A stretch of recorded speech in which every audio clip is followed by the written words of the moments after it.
Before Rome, before Persia, there was a force so terrifying that entire cities surrendered at the whisper of its name, the Assyrians. From 911 to 609 BC, this empire forged one of the most brutal, sophisticated, and advanced military machines the world had ever seen. Welcome to the story of the Assyrian conquests. The year is 911 BC. After centuries of decline, a king named Adad-nirari II takes the throne and initiates the revival of Assyria.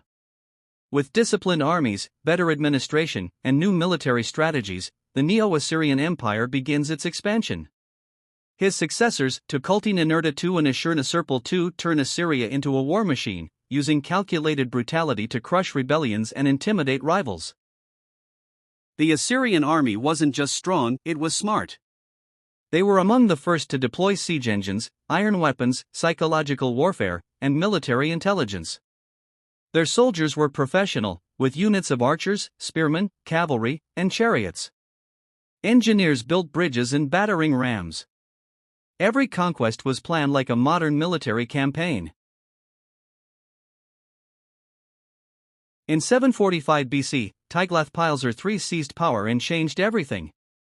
He reformed the empire into provinces, built roads for rapid troop movement, and launched fierce campaigns against Syria, Palestine, and even Babylon. He deported rebellious populations, using forced relocation as a control tool. This wasn't just war, it was statecraft.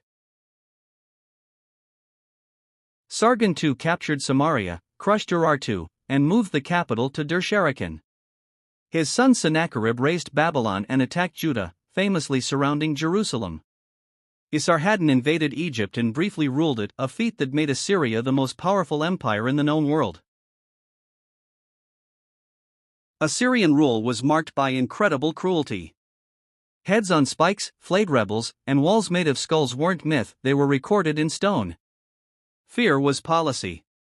Sennacherib's destruction of Babylon was so brutal that his own son assassinated him.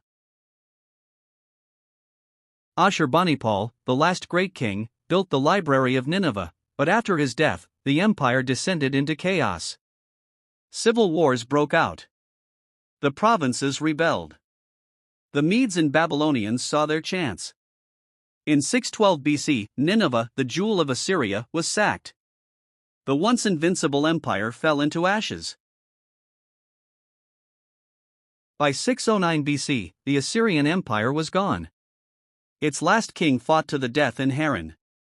The greatest empire of the Iron Age disappeared into history, feared, hated, and admired. Yet the Assyrians left behind a legacy of governance, warfare, and culture that would echo for millennia. The Assyrians were not just conquerors, they were visionaries in war, architecture, and administration. But their brutality sowed the seeds of their downfall. The story of Assyria is not just about empire, it's about how power, if unchecked, collapses under its own weight. Like all great civilizations, the Assyrians rise from the dust of time, reminding us of the cost of domination and the fragility of power.